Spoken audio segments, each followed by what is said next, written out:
Example number 9, the sum of first 3 terms of GP is 13/2। मतलब हमारी पहले की जो फर्स्ट, सेकेंड और थर्ड टर्म है जीपी की, वो बराबर है, मतलब जो हमारी फर्स्ट 3 टर्म है that is A1 plus A2 plus A3 given है 13/12 के बराबर है। और हमें दे रखा है कि अगर हम A1 को मल्टीप्लाई करेंगे A2 से, फिर A2 को A3 से, तो इनका प्रोडक्ट आएगा -1।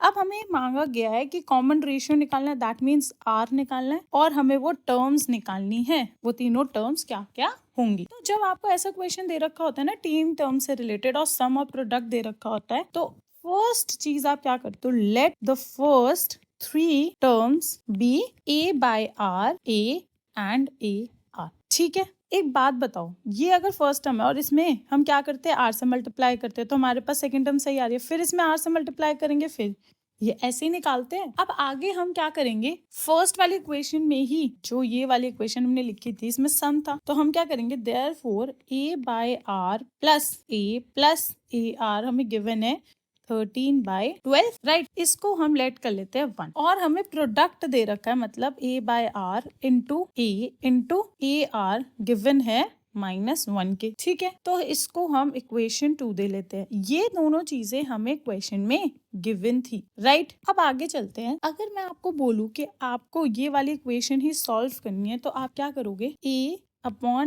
Into AR is equals to -1। और यहाँ पे अगर आपको दिख रहा होगा तो एक R से R तो कट गया, तो आपके पास क्या बच रहा है, A³ 3 बार A है इज इक्वल्स टू -1। A³ -1 मतलब A की वैल्यू क्या आएगी, -1।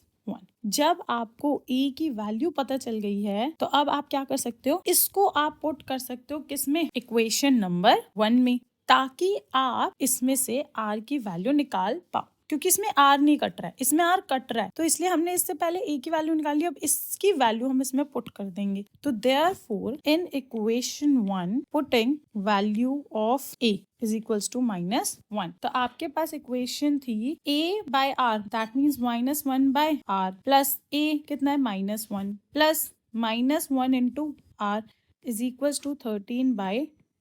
अब आप लिख सकते हो -1/R -1 minus R is equals to 13/12। -1/R minus R, और ये वाला जो -1 है उधर जाके +1 हो जाएगा, तो आपके पास आएगा 13/12 प्लस 1, राइट। तो माइनस अगर हम कॉमन ले लेंगे इसमें से, तो आपके पास क्या बचेगा, R plus 1/R is equals to 13 plus 12 will be 25/12। अब ये माइनस अगर हम उधर ले जाएंगे, तो आपके पास बचेगा R plus 1/R is equals to -25/, हम पूरी इक्वेशन को अब R से मल्टीप्लाई करेंगे, तो आपके पास आएगा R² plus 1 is equals to -25/12R।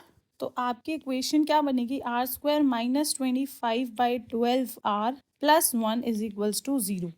अब आप इसको सॉल्व करोगे तो आपके पास R की वैल्यू आ जाएगी। R की वैल्यू कैसे निकालोगे, अब इन दोनों ऐसी कौन सी 2 डिजिट्स हो जिनको मल्टीप्लाई करके आपके पास ये आए। अब जब आप इसको सॉल्व करोगे क्वाड्रेटिक इक्वेशन को, तो वो आप सीख के आए थे कैसे करते थे, तो इसको सॉल्व करके आपके पास R की वैल्यू आएगी 3/4 या फिर 4/3।